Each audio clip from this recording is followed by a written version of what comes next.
Maraming nag-aakala at nagsasabing may bago daw usong sakit ngayon, ang tawag, depression.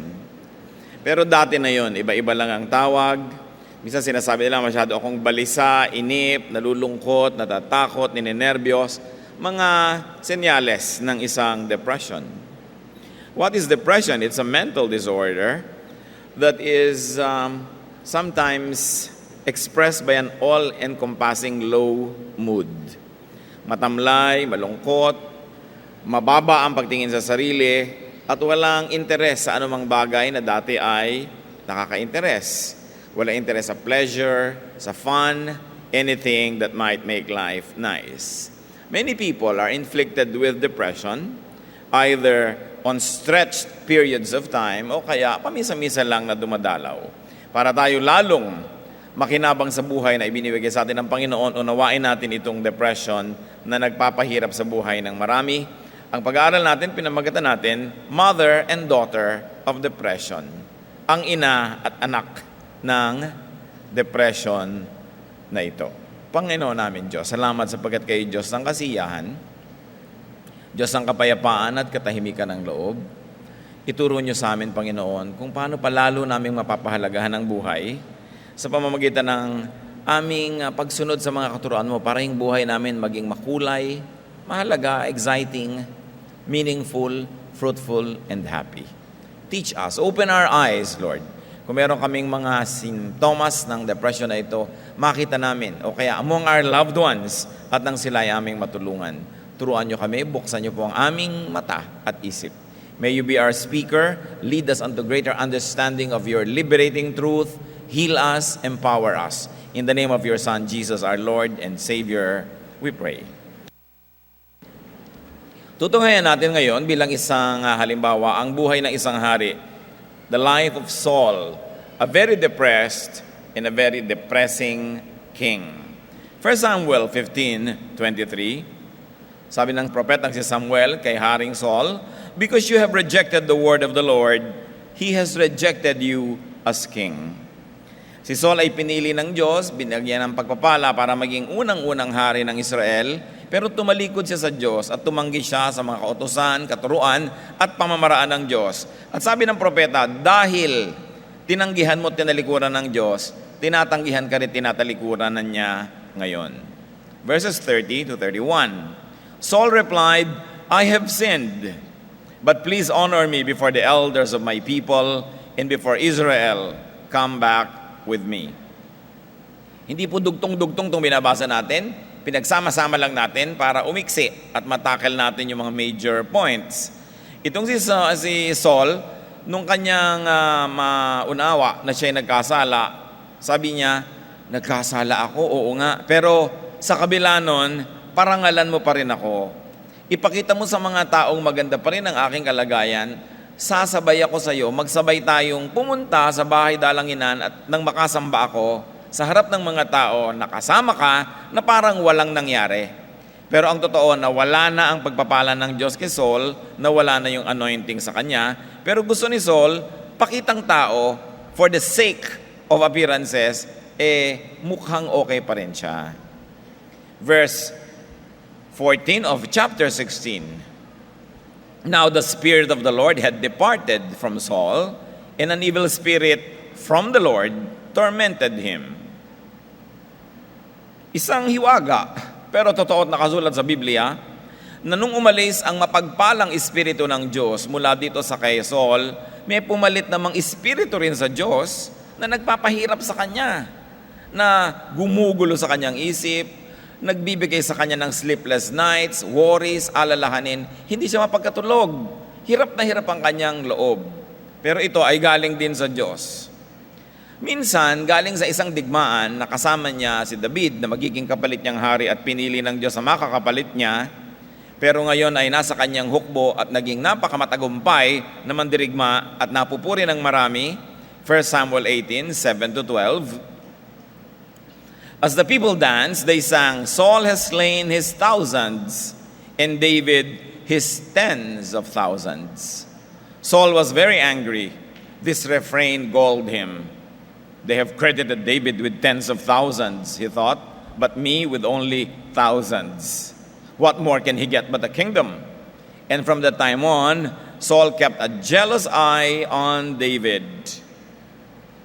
The next day, an evil spirit from God came forcefully upon Saul.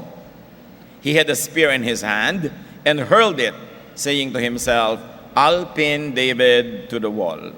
But David eluded him twice. Saul was afraid of David because the Lord was with David, but had left Saul. Sayawan ang mga lalo na yung mga kababaihan nung dumating ang mga sundalo at kinakanta nila, maraming napatay si Saul, 1,000 or libo-libo, pero si David, 10,000 ang kanyang napatay. At narinig yon ni Saul, lumungkot siya. Sa inyo, kung sinasabi ng mga tao na thousands lamang ang aking natalo, tapos si David, tens of thousands, at sa bilangan po nila, yung tens of thousands, yun na yung pinakamalaking number. Yun na yung sukdulan, hanggang doon lang sila nagbibilang. Kaya tens of thousands, sabi yung ganon, ano pa kaya ang pwedeng agawin sa akin ng David na ito? Ang kasunod na nito, kingdom na. At mula noon, naging mapanibughuin na siya, at siya nagsiselos na sa bawat puri o atensyon na makuha ni David. Meanwhile, itong si David naman ay tumutugtog sa kanya. Tinutugtugan siya pag siya nalulungkot, lumiligaya naman siya at napapayapa. Pero ang ginawa nitong si Saul ay sinibat niya itong si David. 2 beses, nakailag lang, kaya hindi niya naituhog sa dingding at napatay si David. Ganun ang nangyayari sa haring ito. 1 Samuel 20:30-33, na pinaiksi natin. Saul's anger flared up at Jonathan. He hurled his spear at him to kill him. Si Jonathan, na anak na lalaki ni Saul, na dapat sana ay tagapagmana ng korona, ay naging kaibigang matalik nitong si David, at mahal na mahal ni Jonathan si David, at alam yon nitong si Haring Saul, kaya pati yung anak niya ay sinibat din niya, hindi lang niya tinamaan. Ang feeling niya ay lahat na ay naagaw sa kanya, ang korona, ang karangalan, at ngayon pati yung loyalty ng kanyang anak. 1 Samuel 22:17, Then the king ordered the guards, turn and kill the priests of the Lord, because they too have sided with David. But the king's officials were not willing to raise a hand to strike the priests of the Lord. Nagkaroon na isang panahon na ang mga pare, yung mga priest ay kinupkop si David at ang kanyang mga tauhan. No, ang mga ito ay nagtatago, pinakain, tinulungan, at nabalitaan yun ni Saul. Ang utos niya sa kanyang mga sundalo, patayin pati yung mga priests. Hindi siya sinunod ng kanyang sariling hukbo. Hindi sila nangahas sa pagbuhatan ng kamay ang mga lingkod ng Diyos. 1 Samuel 28:7-8. Saul then said to his attendants, Find me a woman who is a medium, so I may go and inquire of her. So Saul disguised himself, putting on other clothes, and went to the woman. Nung namatay na ang propetang si Samuel at wala nang mahilingan ng payo o panalangin o pagkampi itong si Saul, at siya'y pupunta sa isang napakalaking digmaan, wala na siyang masulingan. Ang sinabi niya, ihanap ninyo ako ng medium. Yung mga medium, yung mga tao na tinatalaytayan sila ng mga espiritu galing sa kabilang daigdig, sa daigdig ng mga namatay na, at nakakausap mo through them yung mga namatay na. Ipinagbawal ito ng Diyos at ipinagbawal lalong-lalo na ni King Saul. Marami siyang ipinahuli at ipinapatay ng mga medium. Pero ngayon, siya na mismo ang nagpapahanap. Ihanap nyo nga ako dyan ng espiritista. At dapat kong kausapin kasi ang namatay na propeta para humingi ako sa kanya ng payo. Ganun na yung desperation niya na pati ipinagbabawal ng Diyos at pinagbawal niya mismo ay kanya na ngayong lalabagin at sasangguni siya sa medium. Sa makatuwid, natalo at habang sobrang natatalo na sa gera itong si Saul, sabi niya sa kanyang assistant, saksakin mo ako, patayin mo na ako. Hindi naman magawa nung kanyang assistant. Kasi ayaw niyang patalo at ayaw niyang makitang natalo. 1 Samuel 31:44 said Saul to his armor bearer, Draw your sword and run me through. Pero hindi yun magawa nung assistant. Ang ginawa niya, itinarak niya yung espada niya papataas, nakatingala, at yun ang kanyang dinapaan at dinaganan niya at siya ay nagpakamatay. Isang very, very depressing story about a very depressed king who was the first king of Israel. Ano mga dapat nating matutunan at pwedeng mapulot na aral mula sa depression na ito? First of all, let's identify the mother or causes of Saul's depression. Ano ba ang pinagmulan ng kanyang depression o sobrang lungkot, pagkabagabag at pagkagulo? Wala kasi tayong exact na Tagalog word for this. Pero marami tayong words na nagsasabi ng mga description ng nararamdaman na isang depressed.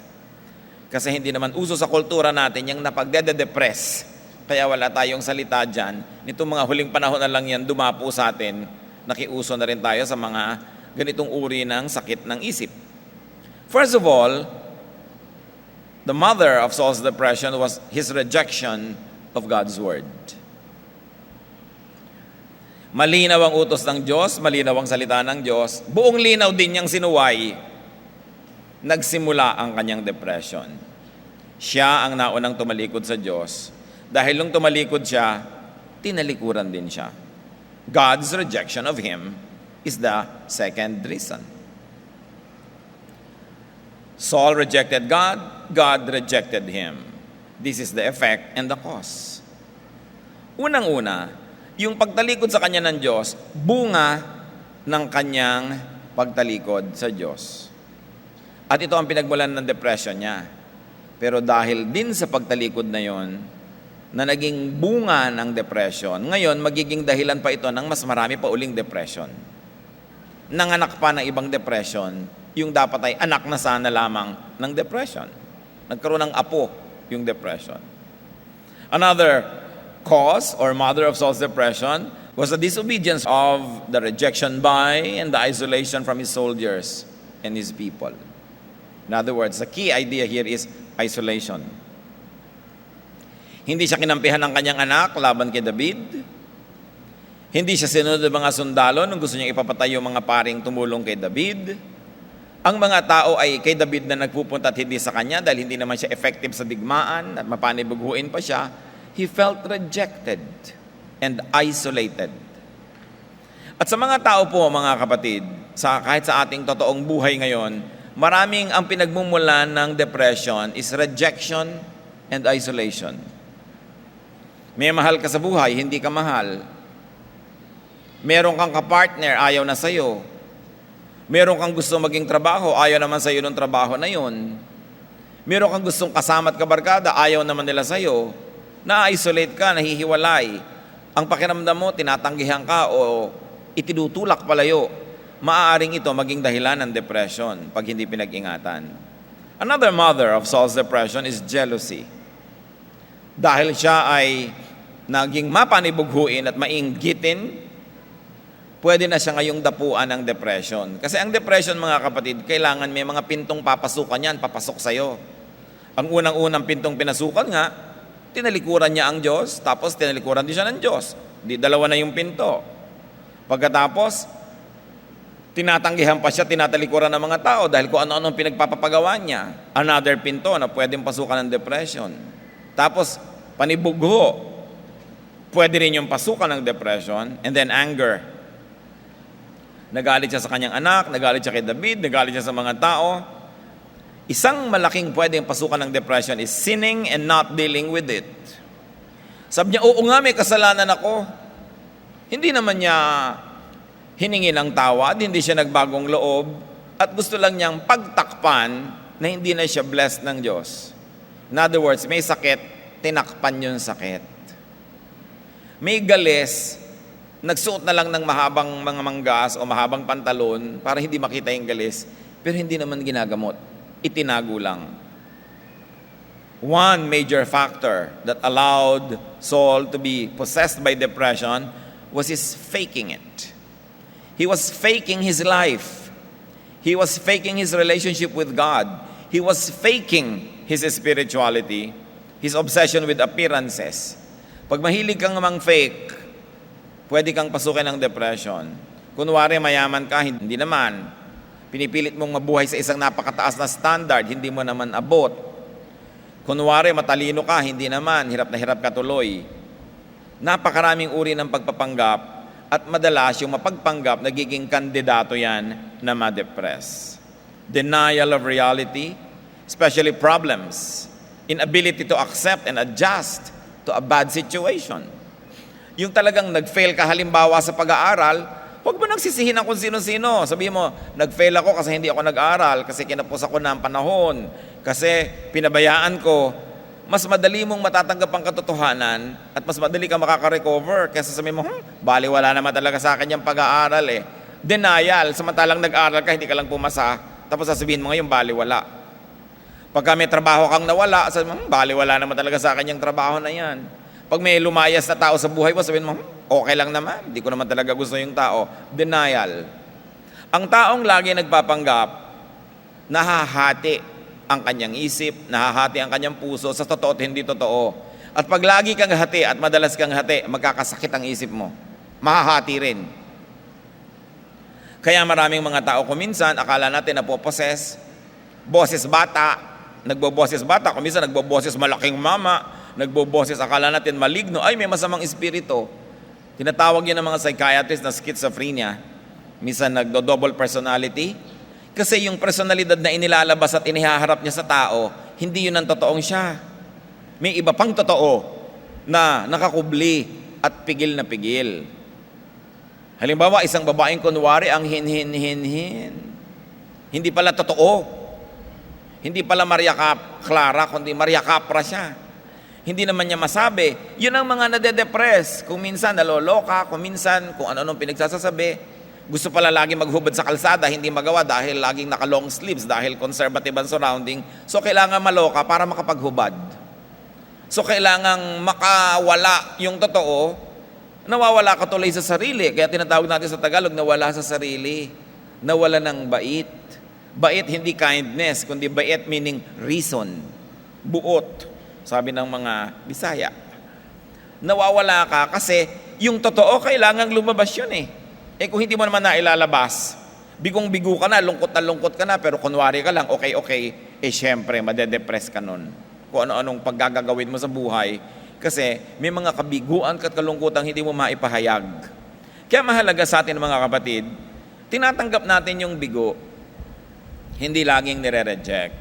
Tinatanggap natin yung pagkatao ng kapwa para hindi siya laging nagpapanggap dahil baka siya mabaliw. Kailangan yung tao makalaya na maging siya. At kung kailangang may baguhin, ayusin, pagtulong-tulungan, pero nagsisimula ka sa pagtanggap ng totoo, hindi sa pagtatago ng totoo. You will be depressed.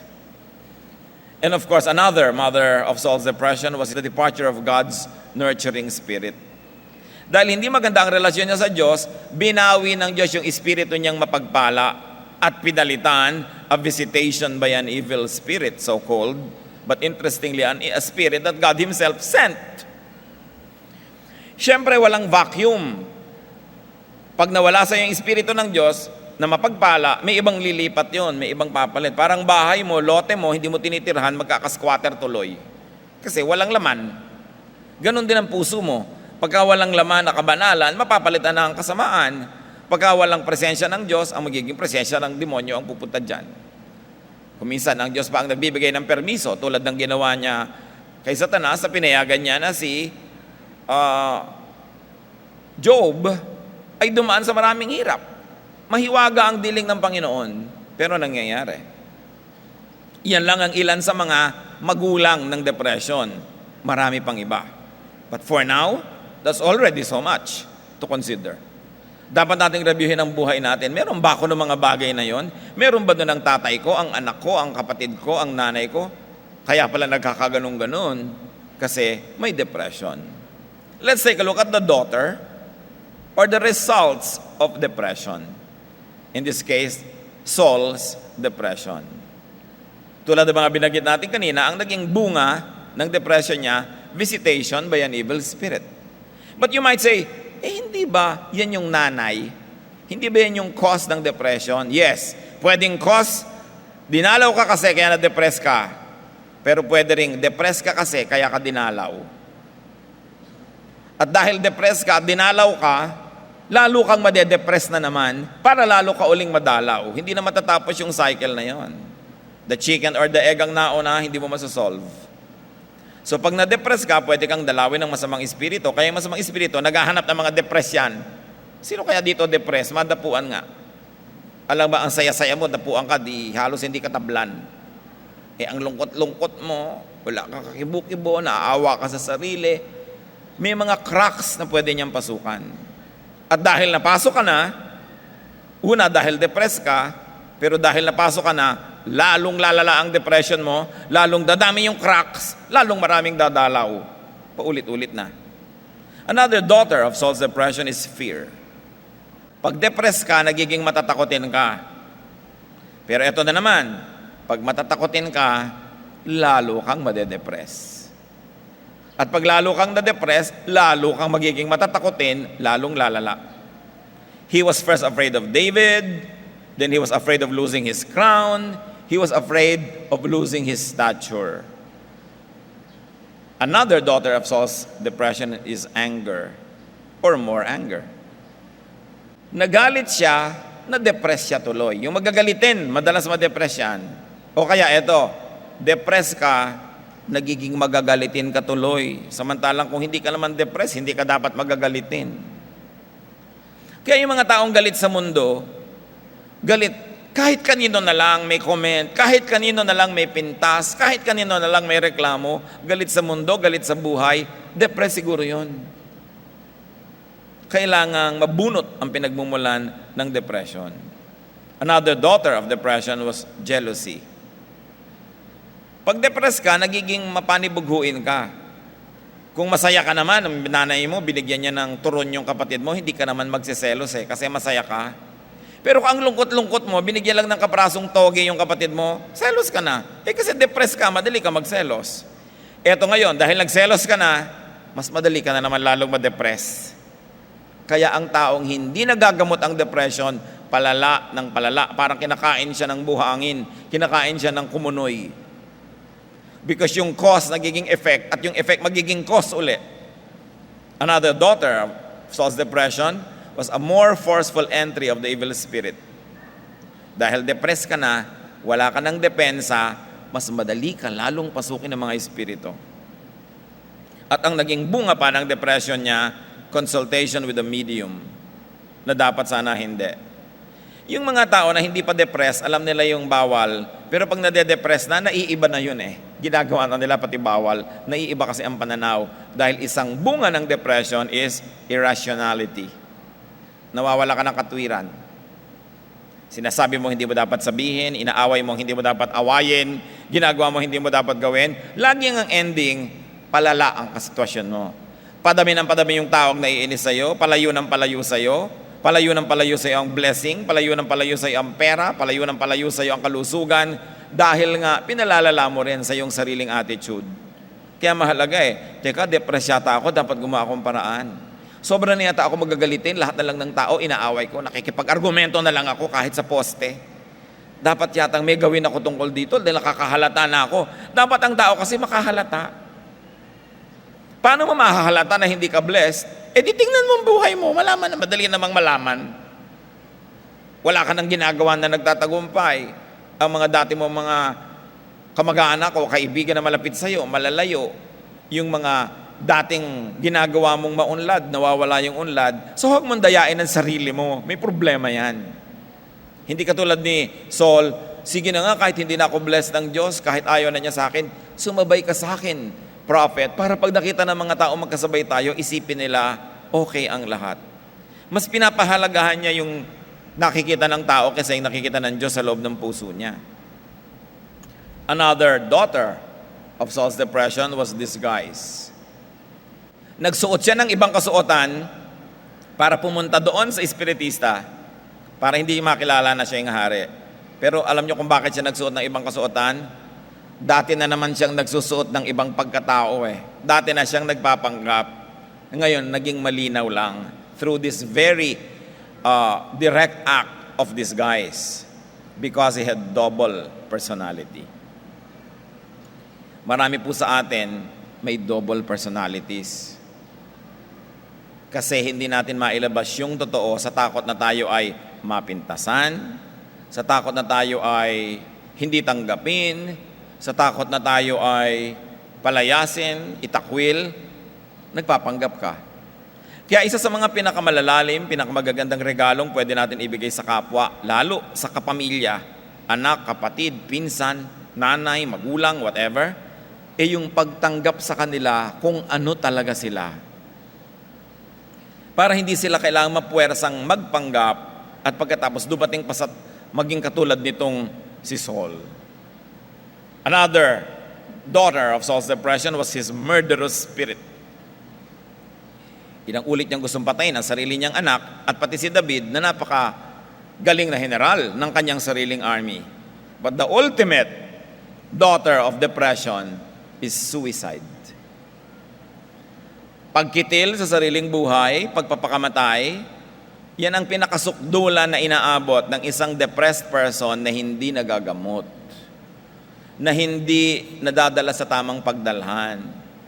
Yung pag nakakakita ka ng senyales sa isang depressed yata siya, ipagamot natin. Anong depressed? Anong akala mo sa anak ko? Depressed? Anong akala mo sa nanay ko? Depressed? Magagalit pa sa'yo. Gusto mo ngang ipagamot para huwag lumala. So, tatakpan nila. Sugat na bulok, sugat na may nana, tatakpan mo ng band-aid. Anong mangyayari doon? Lalong mabubulok. Hindi gagaling.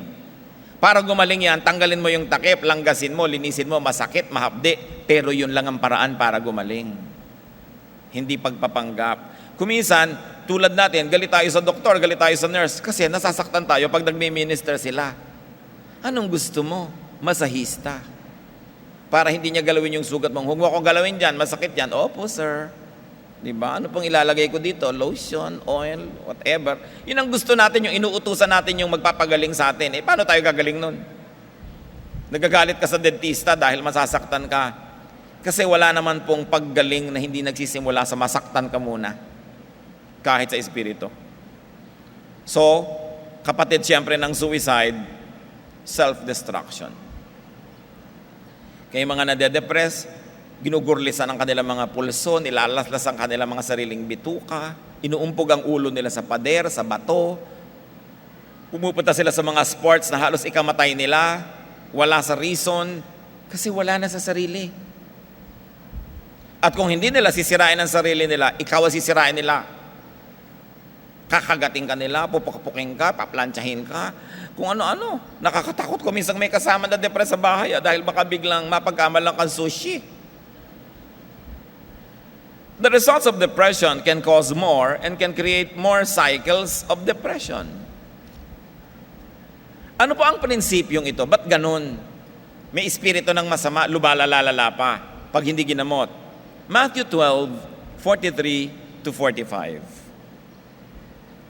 When an evil spirit comes out of a man, it goes through arid places seeking rest and does not find it.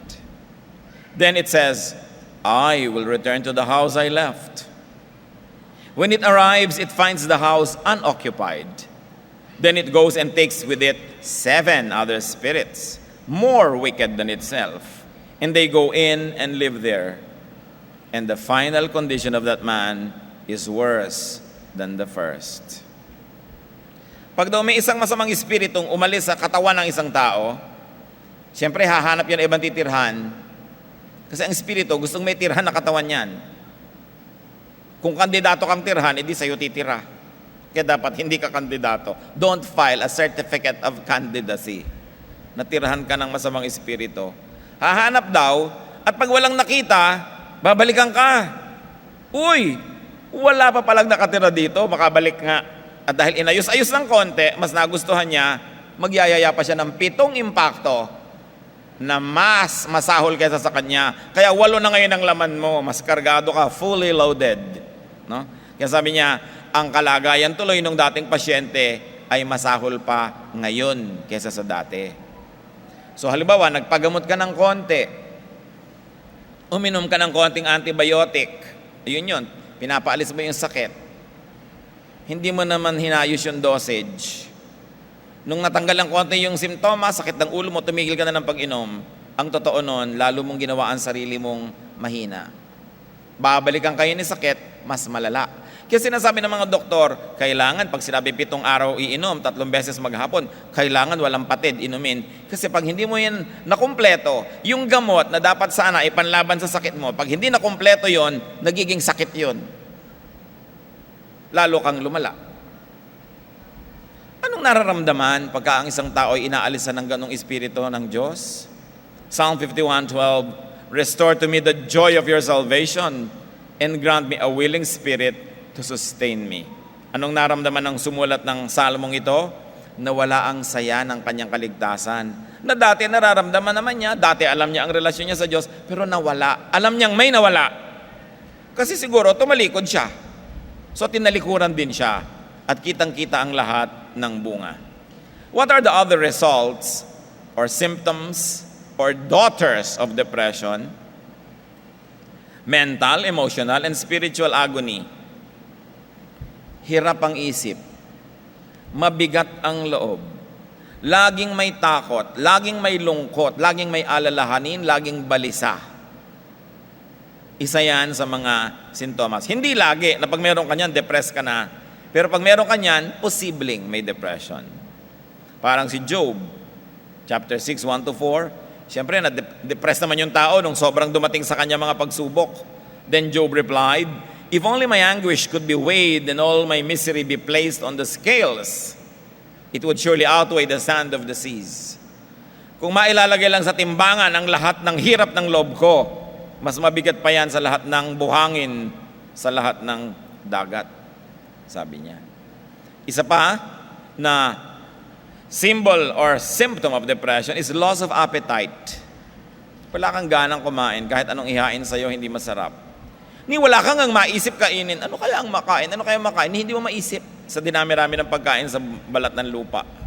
Job 6, 6-7, "Is tasteless food eaten without salt? Or is there flavor in the white of an egg? I refuse to touch it. Such food makes me ill." Symbol lang yun.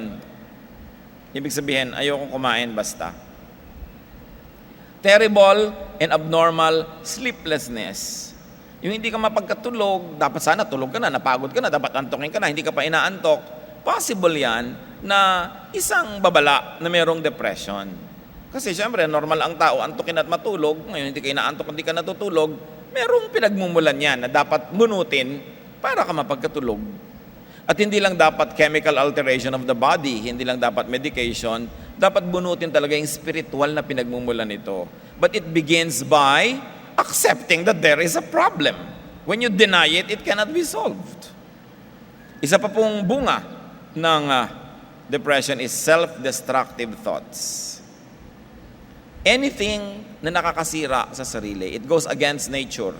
Because we were wired, designed by God to protect ourselves. Kaya kahit nga bigla ka nakahipo ng mainit na plancha, hindi mo na kailangang isipin, ay mainit yata, tatanggalin kong kamay ko. Tsaka mo palang tatanggalin. Hindi. Nag-iisip na mag-isa yung daliri mong umalis doon dahil mapapaso siya.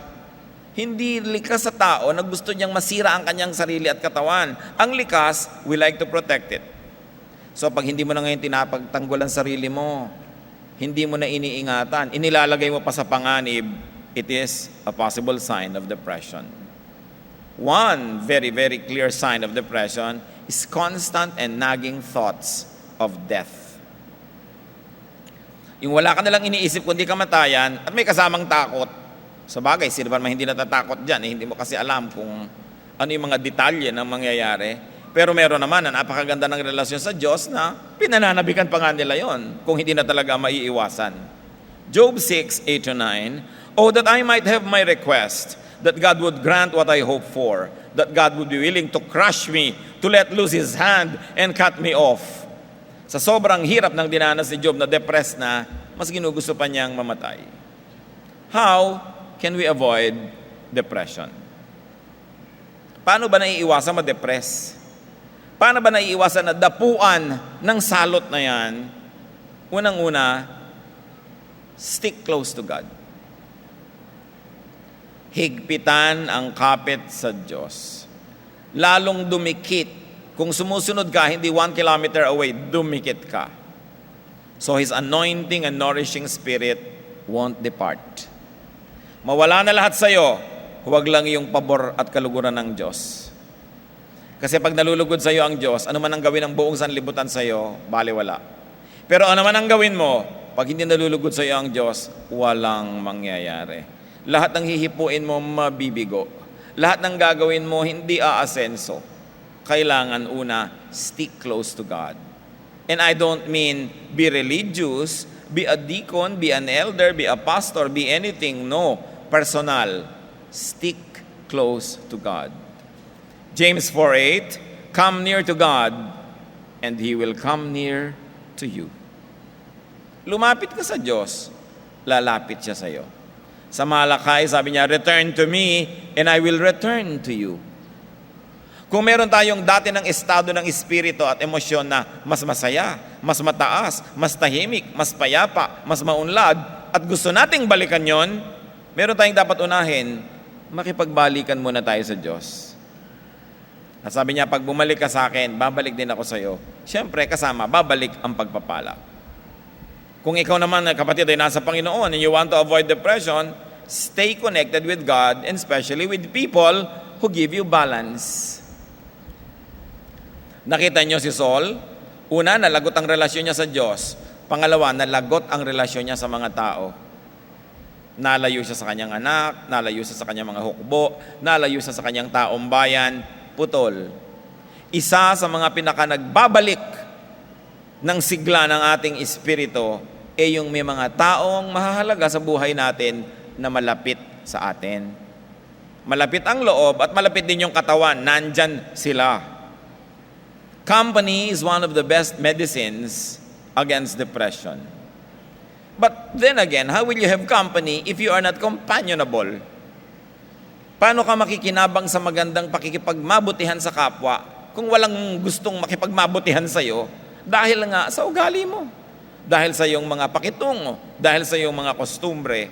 Paano ka makikinabang sa blessing ng kapwa? Yung kapwa ayaw nilang lumapit sa iyo. Kaya dapat mag-isip-isip.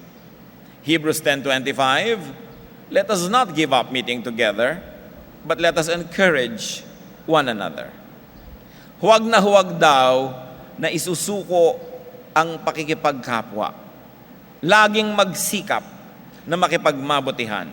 Hindi ka lang nakikihalubilo, hindi ka lang nakikisama, kundi ikay nakikipagmabutihan, nakikisangkot, nakikiisa sa kahit konti lang, kahit hindi marami. Pero mga taong nakapagbibigay sa iyo ng balanse, nakapagtuturo, nakapagpapaligaya sa iyo. But of course, you've got to deserve that company. You deserve it before you desire. Napakalaking kalugihan sa atin na hindi tayo namiministera ng mga gifted people. Hindi tayo napagsasabihan, hindi tayo na ipapanalangin, hindi tayo na isasama. Napakalaking kawalan yun. Because we were created by God to interact with other people. Kaya maraming mga busy people, nagkakaroon sila ng fits of depression. They're too busy to connect. They're too busy to socialize. And because they're too busy, they also are very guilty for not having been able to connect with their loved ones. Depression comes in. Kaya sa mga very developed economies where people are too busy to be nice to each other, ang laking negosyo yung mga bar, mga dating clubs. Because now, people buy companionship. People buy artificial companionships on call. Gusto kong may kasama ngayon, o kukuha kong hostess, maupo ka dyan 1 oras, magpanggap kang mahal mo ako, magsalin ka ng iniinom ko sa baso ko, kalakalabitin mo yung tenga ko, manguya-nguya-koy ka dyan. So kunwari, nagmamahalan tayo, pero after 1 hour, ito ng bayad mo, lumayas ka na dyan, ayoko ng pananagutan, mga binibiling relasyon. Siyempre, fake yon. Hindi ka dun bubuti, lalala ka lang. Napaka-importante. Kaya nga sa mga developed economies, sa kawalan ng kaibigan na magtsatsaga sa'yo o sa kaabalahan nila, wala nang makikinig sa problema mo. So magbabayad ka ng psychiatrist ng $100 per hour para kapakinggan at ibulalas mo yung mga problema mo. Kasi kahit wala naman talaga nakikinig, maibulalas mo lang. Nagsisimula ka ng gumaling eh. Kaya masarap yung maraming kaibigan na pag nagbubulalas ka, nagtsatsaga, kahit inaantok na sila, wala silang gana, may gagawin pa. Pero sa huy, kailangan ko ng kausap, kinakausap ka. Paano ka magkakaroon nun? Be nice. Kasi siyempre, kung hindi ka naman nice, sino magtsatsaga sa'yo? May problema din yung mga tao na yon. How do you avoid depression? Do not harbor and get rid of persistent negative thoughts. Pag lagi mong in-entertain, inestima, ang mga madidilim, malulungkot na mga isipin, hindi yan aalis. Parang bisita. Napakalaking konsumisyon yung bisita, pero lagi mo ipinaghahain na masarap na pagkain, palit ka pa ng palit ng bedsheet, magaganda pa yung tuwalyang ibibigay mo, hindi ka naaalisan nun. Yung bisitang gising na siya, tulog ka pa, bahala siya, wala siyang makain, di ba? Nakapatay ang general switch ng aircon, hindi niya mabuksan, hindi niya malaman kung nasa ng switch, makakahalata din yun, aalis din yun. Dapat ganun ang trato natin sa feelings of insecurity, sa worry, sa mga fear. Pag dumadating yan, pinapalayas, hindi ina-entertain. You cannot stop birds from flying over your head, but you can stop them from nesting in your hair, sabi ni Martin Luther. Ganon din yon. You cannot stop negative thoughts from crossing your mind, but you can stop them from staying there. Kung naiinggit ka sa isang kaibigan mo, bigla mo nakitang ang ganda-ganda niya, mas maganda sa'yo, naiinggit ka, palayasin mo agad yung inggit. Huwag mong patagalin. Pagka naalala mo yung mga nakakalungkot na mga bagay, huwag mo nang alalahanin pa. Tanggalin mo agad sa isip mo. O nanay, bakit nakatulala na naman kayo? Naiisip ko ang ate mo na nasa London. Kaya naman ho tayo naka-aircon ngayon dahil si ate nasa London. Huwag na kayo magdrama dyan. Gusto niyo ba umuwi siya dito at magutom tayong lahat? Huwag na, sa London ang ate mo. Di, siyempre. Drama ka ng drama, nakikinabang ka rin naman. Di ba? So pag nalulungkot ka, ibahin mo ang iniisip mo. Parang halimbawa, mga kapatid, may bigla kayong nabuksan na kung ano, tapos ang dumi-dumi, ang baho-baho ng laman. Anong gagawin nyo? Di ba, tatakpan nyo uli o alis kayo. Hindi kayo lalapit, tapos lalanghapin yon. Ewan ko lang sa inyo, pero ako, I don't. Ganon din, pag may naiisip kang nakakatakot, baka mamamatay ako, alis, alis, alis. Paalisin mo agad. Baka ako biglang maparalyze. Baka ako biglang mabulag, baka ako biglang tamaan ng kidlat, baka ako kainin ng lupa, etc., etc. Palayasin nyo agad yung ideya. Kasi hindi man yun mangyari, pag pinatagal nyo sa isip nyo, daig pa yung nangyari nga, dahil naapektuhan na rin kayo. Kailangan may disiplina. Naaalala mo yung galit mo sa stepmother mo, o galit mo sa tiya mo, o galit mo sa tiyo mo na nag-abuse sa'yo noon? Anong mapapala mong laging alalahanin at buhayin yan? Ephesians 4:31, get rid of all bitterness, rage and anger, brawling and slander, along with every form of malice. Paalisin mo sa isip mo yan kasi wala yang gagawing mabuti sa iyo. May mga atraso sa iyo mga tao, patawarin mo na and move on. May mga galit at panghihinayang, limutin mo na and move on. Kasi ang pagbalik-balik dyan, sinasaktan mo lang yung sarili. Nagbubukas ka ng pinto sa depression. Avoid the domination of your dark side. Lahat ng tao, may madilim na anino, siya rin yun. Hindi yun multo, hindi yun si Satanas, siya rin yun. Huwag mong payagan na yun ang manaig. Lagi mo siyang tapunan ng liwanag, kasi ang anino na tinatapunan ng liwanag nawawala. So papagliwanagin ng buhay para mawala yung mga madidilim na anino. Anino ng nakaraan, anino ng takot sa darating pa. Marami yan. Avoid spiritual vacuum. Do not drive God's Spirit away, but fill your heart and mind with edifying things. Kung meron kayong dapat ilagay sa isip, yung nakakatuwa, nakakapagpasaya, nagbibigay ng pag-asa, yung nakakapagpagaan ng pakiramdam, napipili kung anong iniisip. Kailangan disiplinahin mo yung isip.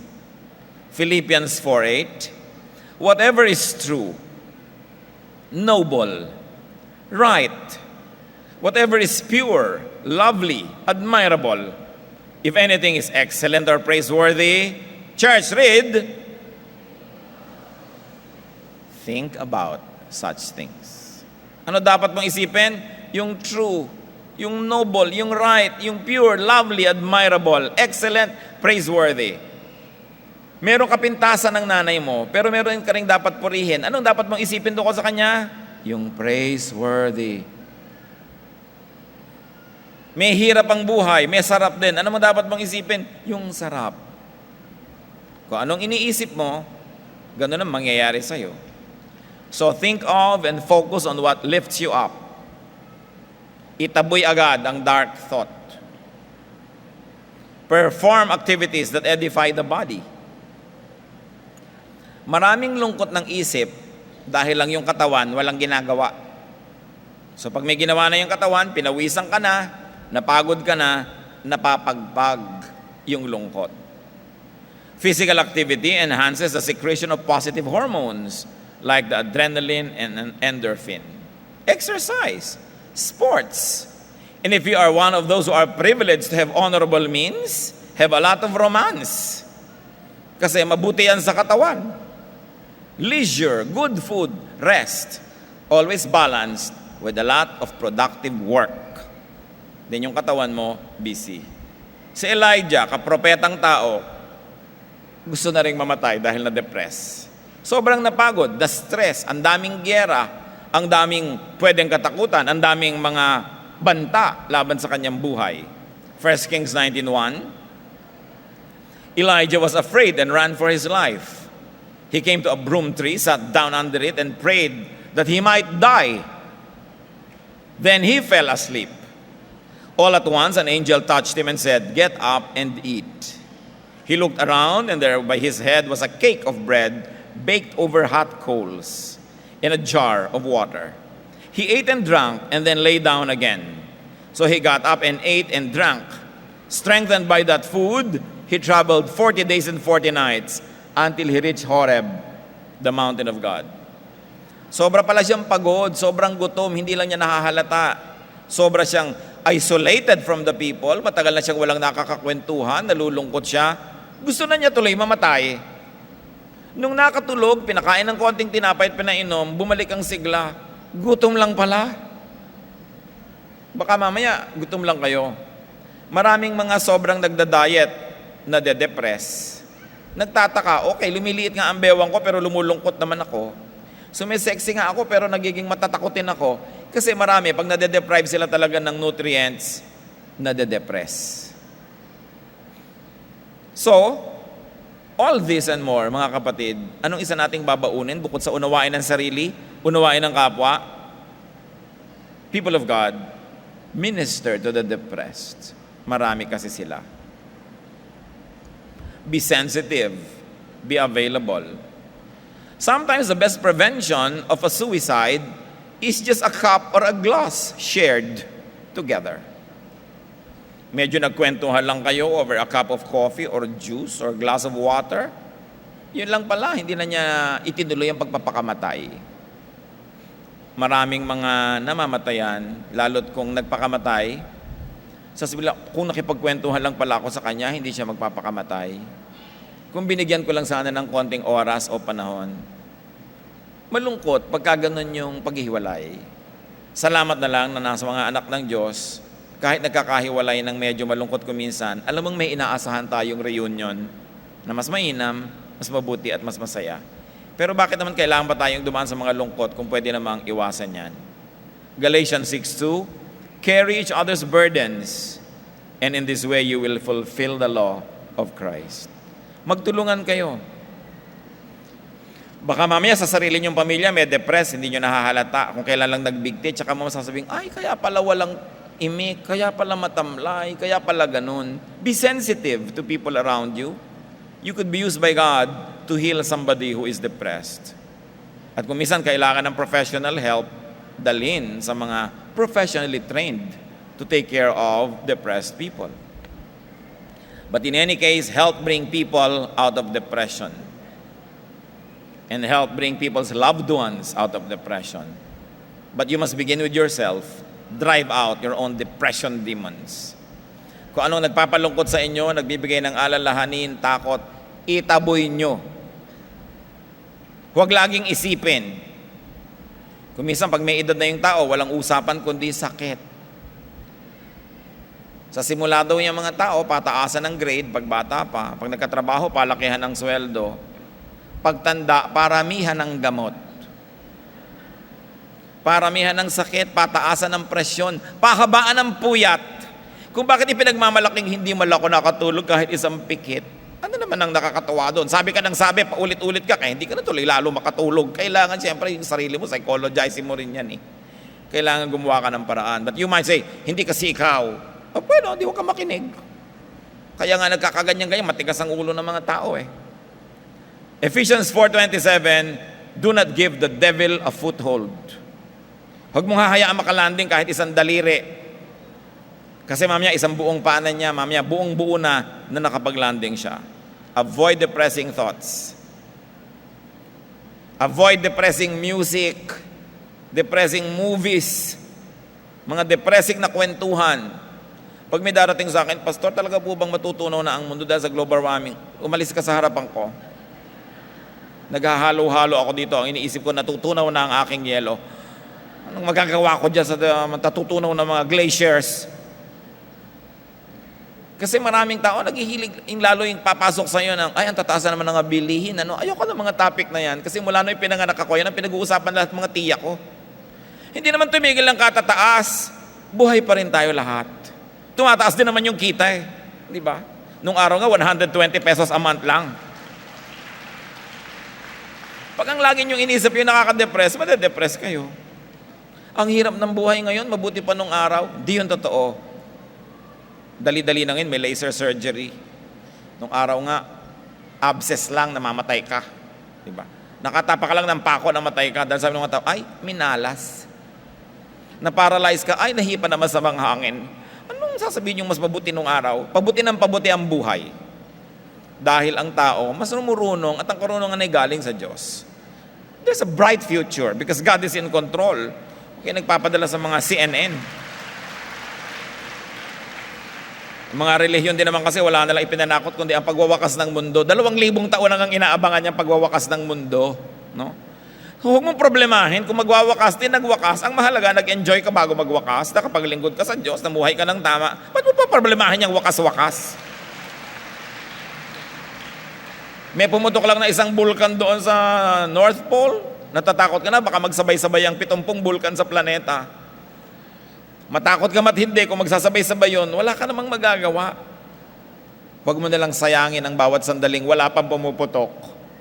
Mabuhay ka, magmahal ka, makipagmahalan ka, at pag pumutok, meet your Creator. Anong problema mo doon? Sabi sa 1 Peter 5:8-9, be self-controlled and alert. Your enemy, the devil, prowls around like a roaring lion looking for someone to devour. Resist him, standing firm in the faith. Kung medyo to-twist natin to, be self-controlled and alert. The demon of depression is watching kung kailan siya makakasalisi sa iyo. Huwag mo siyang bigyan ng pagkakataon. Iwasan, itaboy.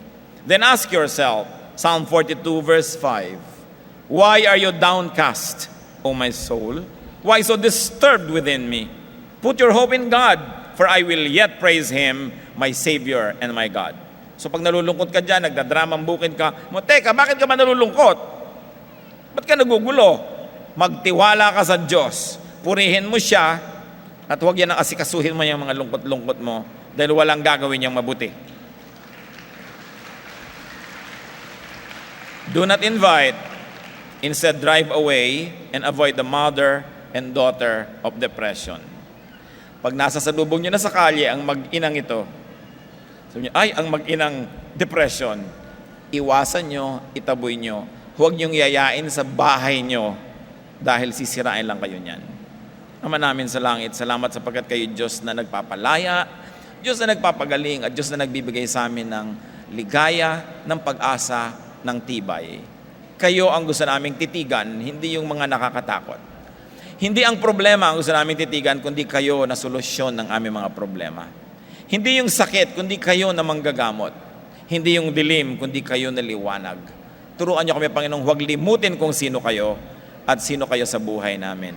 At kung may dumarating na mga depression, mga lungkot, in the name of Jesus, we reject, we refuse to be slaves of depression.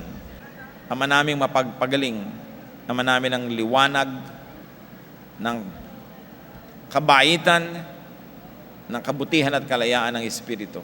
Bunutin mo sa puso ng mga anak mo ito, Panginoon, ng mga ugat, ng mga pag-iisip, isipin, alalahanin, ugali, asa, lifestyle na maaaring nagiging dahilan ng depression o nagiging bunga nito. Papagliwanagin mo ang aming isip, makita namin kung paano kami namumuhay. Itaboy namin ang mga espiritu ng kadiliman na gumugulo sa amin. Tanggapin namin ang espiritu mong maliwanag, maluwalhati, makapangyarihan. Tanggapin namin ang pagtutuwid mo. Teach us to change the way we think. Teach us to the way we behave, the way we live, so that there will be no space for depression. There will be no space for fear. Panginoon, hipuin niyo po ang aming mga puso, ang aming katawan, ang aming isip, emosyon at espiritu.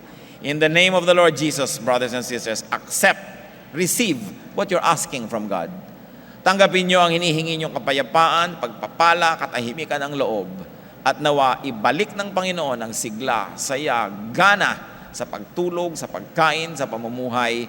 At nawa, marinig muli sa ating mga tahanan, sa ating mga buhay, ang mga malulutong na halakhak. Nawa ay sumigla ang ating mga buhay at gumawa tayo ng maraming bagay na ikinatutuwa ng ating kapwa. Bigay mo sa kanila ngayon ang pagpapalang matagal na naghihintay na tanggapin nila, hinihintay lang ang pagkakataong itong lumapit sa iyo. Sa paglapit sa iyong mga anak, sabi mo, return to me, I will return to you. Come to me and I'll come near to you. Lord, gawin niyo po dahil ito'y pangako niyo at dahil kayo'y mabuti. Nagpapasalamat kami sa araw na maaari kaming makarealize ng maraming bagay, tumanggap ng pagpapagaling mula sa iyo. At nawa, Panginoon, tuloy-tuloy na makarecover kami habang araw-araw isinusuko namin ang aming isip, ang aming emosyon, ang aming labi, ang aming lifestyle sa iyo. Mga kapatid, manatiling nakayuko sa presensya ng Diyos, manalangin at sa ilang saglit pa ng pakikipagniig na personal, lumapit pa sa Diyos at makinig sa Kanyang mga payo kung paano tayo makakalaya sa depression at kung paano natin matutulungan ang mga mahal natin sa buhay na makalaya. Lord, as your people remain silent before you, continue to minister to us.